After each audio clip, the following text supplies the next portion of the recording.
Hello, YouTube. This is Bernard and Adrian.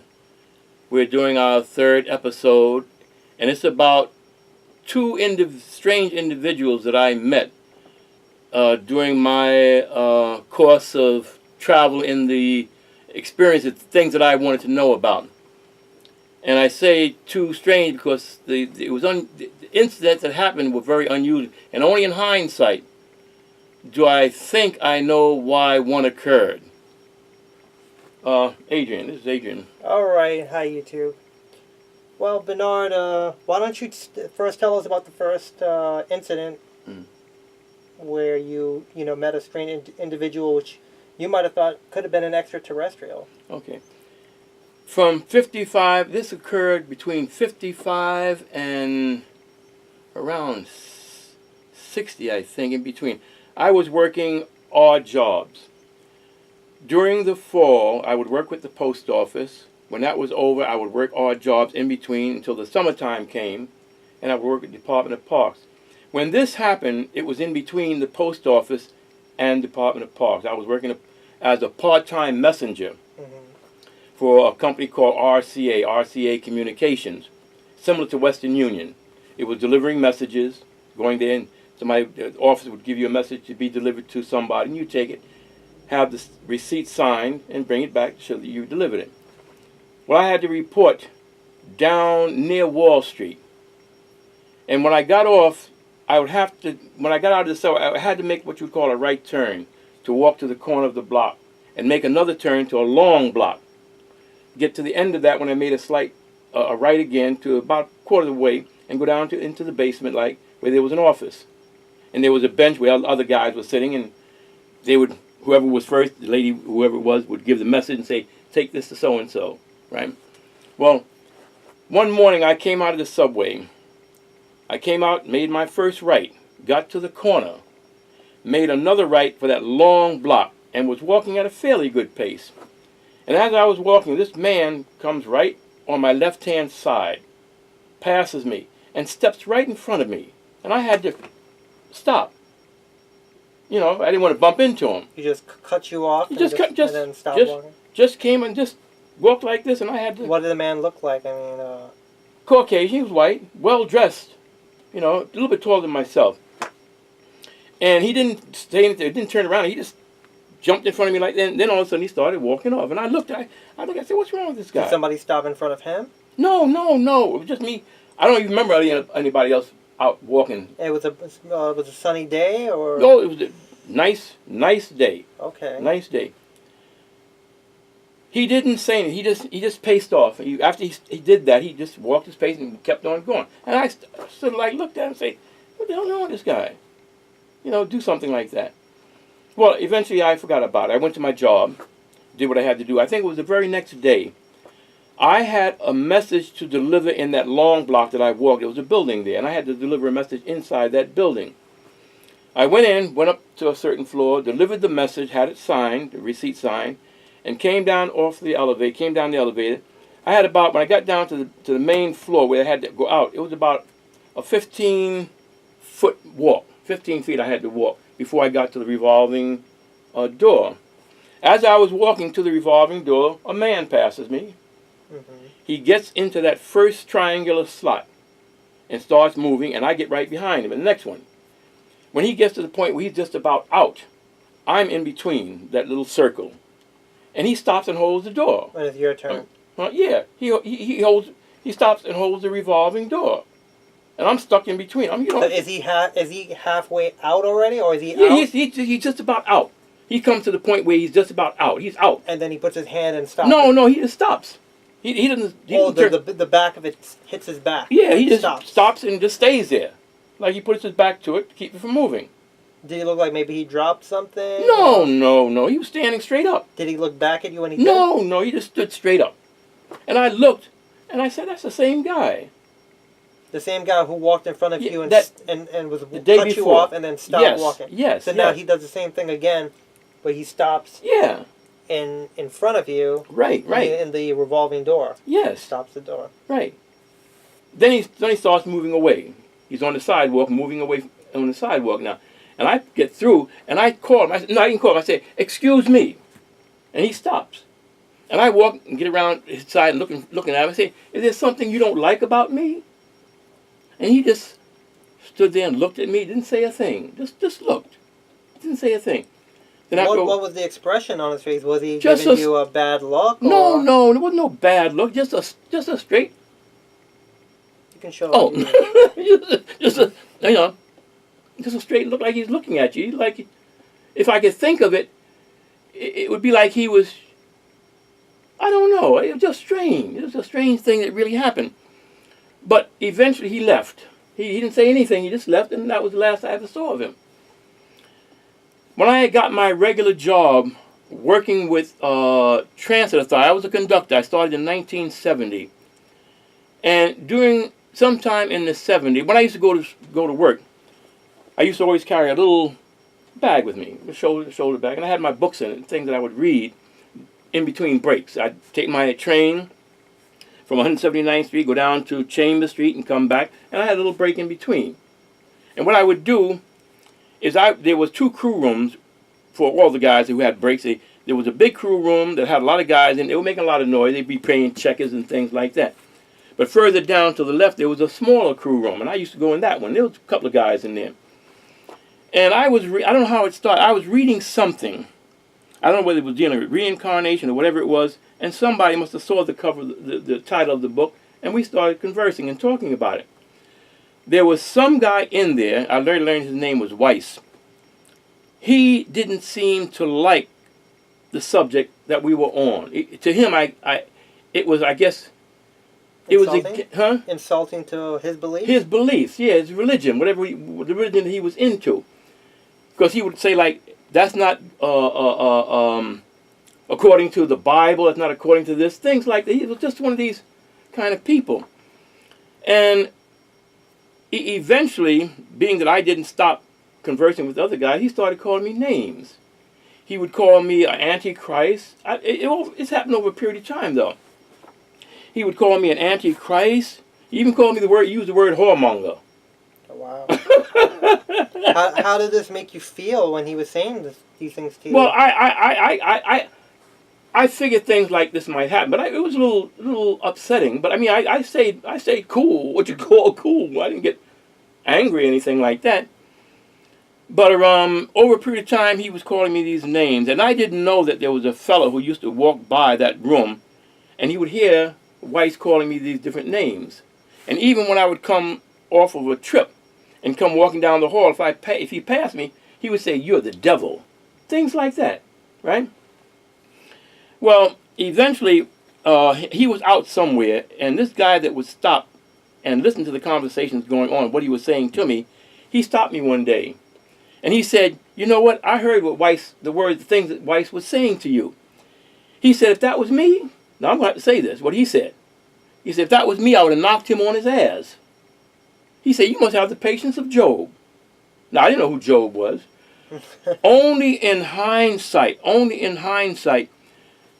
when I thought about this man was tested. He must have knew somehow the course that I was going to travel. Knew that I was going to run into obstacles such as this, and how was I going to handle it? Was I going to be able to handle this? He was aggravated. He aggravated me to see how I was going to react. I used to have a Weiss. No, the guy that I met, the guy on the street. Oh, the strange fellow who cut you off and then stopped. Only in hindsight did I think that he was testing me. Somehow he knew, I don't know how, that the path that I was going to go on I would encounter something like this. And was I going to handle it? You know? So he was testing me, and that's probably why he stood to, I don't know whether he knew what I was thinking or what.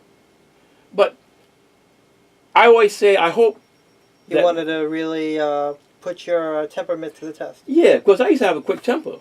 When I was young, I used to have a bad temper. I'd get mad. I'd swing out. Well, don't swing out on me. That's the way I was when I was young. But I passed that. Afterwards, I heard no more about him. You know, he wouldn't say anything. But that was I can't understand that. I can't understand why he would say those things to me. I never did anything to him. I was just talking, and he just didn't like the things that I. Oh, one day, I said something about mysticism, and he said something. That's devil stuff or whatever it was, and I said, "Well, you go look it up in the encyclopedia. Look it up." I don't know whether he did or not, but if that's the kind of frame of mind, if mysticism was something that was, taboo, things like that. He didn't. I don't. But that was one test. That was the final test that I had. Oh no. Oh no. That wasn't the final one. In another event happened whereby I had been a student of certain teachings of a high nature, and I had been in it since '61 this had to be in the mid-'70s, around the mid-'70s, or a little bit earlier. I'm trying to think of what was first. I was reporting to my train. It had to be on the weekend because there was no rush crowd, and it was during the morning hours. And my E-train was up alongside the wall, waiting with all the doors closed. The platform was almost empty. As I was approaching my position to where I had to use the key to open up the door to go in, there's a bench on the platform, a little bit away from the position that I was going to go in. And there was a man sitting there, brown skin, small frame, well dressed. He looked like he had tinted glasses on. He had a turban on his head with a little crescent. I don't know whether it looked like it had either been glass studded or diamond studded. I don't know, but it just studded with something there. He looked of Indian descent and religion, like a Sikh. He didn't look. I don't know what he looked like, but I know he was just a small frame, not big, small frame guy, just sitting by himself on the bench with this turban on, well dressed. And I keyed open the door, went to the wall side where the next cabin was that I had worked out if the trains are on that side with the platform. I opened the door and I put my bag behind the door. As I was doing so, I heard a little noise and I turned around and I saw him get in, and he sat in this little two-seater right from my position. Now I got a little peeved because I said, I don't mind somebody coming, but I'm opening the doors anyway. But I was saying to myself, why don't he sit someplace else? The train is empty. Why do you have to sit right in front of my position? I would rather a woman sit there. I can look at a woman than look at him. So when I came out to go to the other side to open the door, I looked at him and really rolled my eyes a little bit at him, like that, and went to the other side of the train. I opened up all the doors on the platform, and I'm looking out, waiting for the lights to give me indication to close the doors down and give the motorman the signal that we can move out and start traveling. Well, the lights came on, and I made my announcement. I said, 169th Street, next stop, watch the closing doors. And I pushed the button, and the doors closed, and I'm looking, and I pressed this one first, and I pressed this one. And give the motorman the signal, 2 buzzers to move, okay to go out and start moving. And the train started moving. I'm observing the platform. We have to make sure nobody's caught in the doors, observe the platforms in case anything happens. You can pull the cord and stop the train. Well, I'm looking, and all of a sudden I heard the door open up on this side of the train because I had to cross over from the other side, right?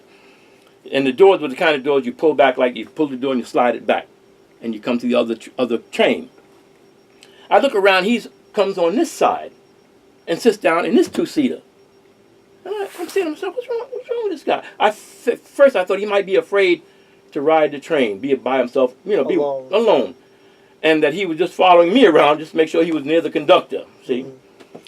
But when he sat down and I was coming out of my cab to go to the other side for the next stop, I had earplugs in my ear. I wasn't supposed to have them, but I couldn't stand the noise of the train, the screeching of brakes and things like that. And he said something, and I said, oh, excuse me? He said, peace be with you. And I said, oh, same to you. And then I went on the side, I said, gee, I'm thinking all these bad things about him, not nice things about him. And here he is to say something like that.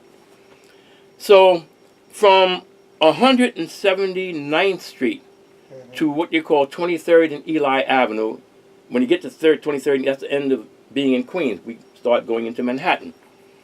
He sat there. Other people got on the trains, but he sat there. Nobody sat into that position where he was sitting because there was a little space for him.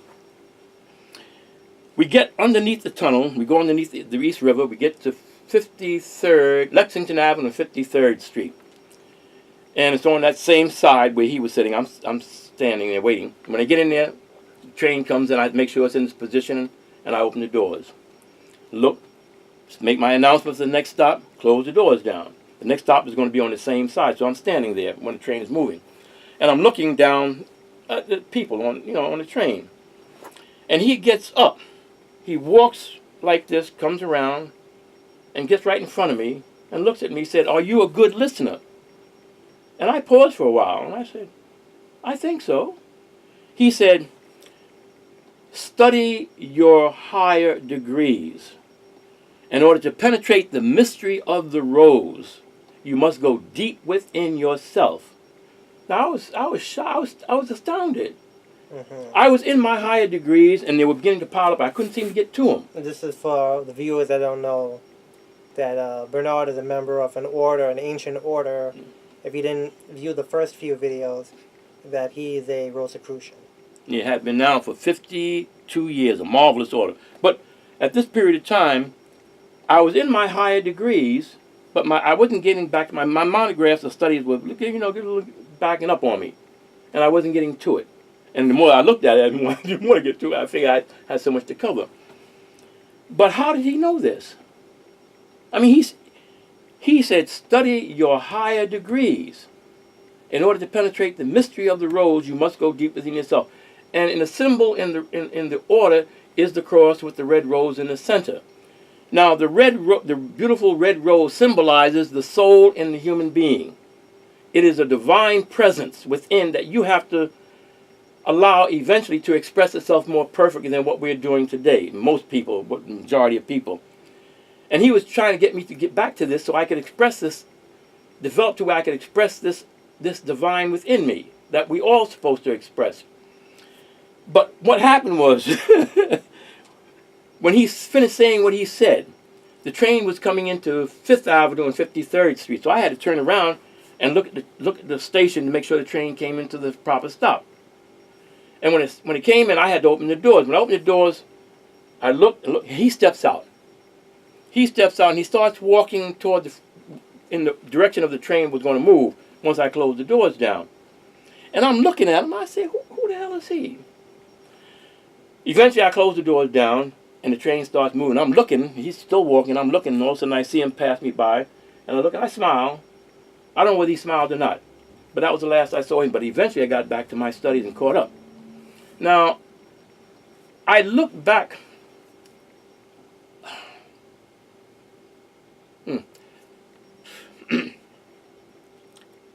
I look back on my life, and it seemed that everything that I experienced was to prepare me for the path that I'm on. And when I started deviating a little bit, somebody came to awaken me to get back to it. Because this is what I was supposed to do in life.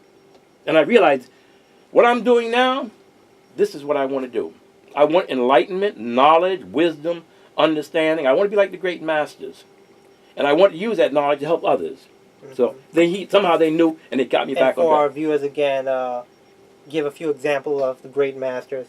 Jesus, Buddha, Socrates, Pythagoras, Plato, Solon, Solomon, Krishna, Confucius. All of these individuals were all highly evolved beings associated with these higher schools of learning. Even though they were brilliant, even when they were born, they had to still get awakened for what they had to do in life. And they did. And this is what I want to do. So I guess why. Now, I have a few questions. Yeah. Now, for our viewers, they're probably wondering, these two gentlemen, the strange gentleman that you met, the one that cut you off and stopped the revolving door the next day, and then the one you met at work on the subway, do you think that these two individuals are extraterrestrial? There's something. I would think that the one who met me on the streets might have been, because through my studies now, I have found in even some of the big wheels in certain circles, even some of the officers in the service who are involved in this, say there are beings on this earth who look just like us. Yes, I've heard the same thing. So that could have been a person who knew my path and wanted to find out how I was going to react, knowing the things that I was going to experience. And the man who awakened me to get back to my studies, he might have been one. I don't know. I wish I could meet them again, and sit down and talk to them, so I can find out who the heck they were, why me, why you know. But yeah, it's unusual. And I got some more. You know, eventually I'll tell you some more what happened. Not with them, but with the wife the lady that became my wife. Yes, we'll do that. We'll save that for another episode. Now, the two men. How did you think that he knew that you were a member of the order? The gentleman that told you to study your higher degrees. That I don't know. Did you have anything on you that would? I had a ring, but how would you know? If he saw the ring, how would he know I was in my higher degrees? Something he had to know beyond just me being a member of by seeing a ring to tell me to get back to my higher degrees, because that's the way I was. So it was something that just wasn't normal. You know, it just wasn't normal. It's amazing because I know you've told me and our viewers with your experience in Korea that got you involved the subject of UFOs, death, reincarnation. Mm-hmm. And eventually becoming a member of the order, mm-hmm. and having these experiences with these two gentlemen.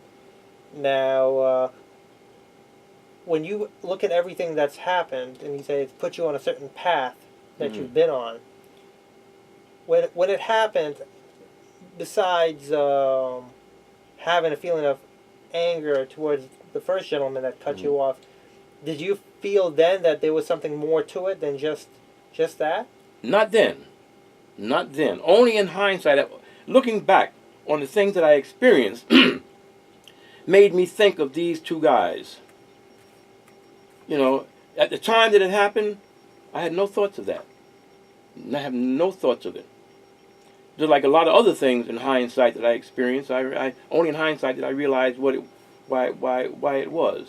Do you believe some would say that we have guides and angels? Yes. So do you believe that these two gentlemen could have been a guide or an angel? Well, I don't know. I know from my studies, you know, we have what they call invisible guides. And I can only explain it like when we come into life, there are those who know what we're going to go through, and they try to guide us in this thing so we can develop. I always give thanks. When I think about things, I always give thanks to these invisible guides. I always say, I thank the invisible guides even for the experiences that I went through, even though it was hard, because it put me on a path of study that is most rewarding. All the money in the world would not take me away from the study. I wouldn't care what you gave me to get me away from it. I wouldn't do it, because I know it. What I'm learning is continuous. I can't take those other things with me, but this I can take in from lifetime to lifetime, and hopefully evolve enough to where I won't have to go through the trials and tribulations that so many of us are going through. Well, with that said, this wraps up our episode. Mm-hmm. Thanks, viewers, for watching, and please leave comments and share it with others. Me and Bernard. Bye-bye.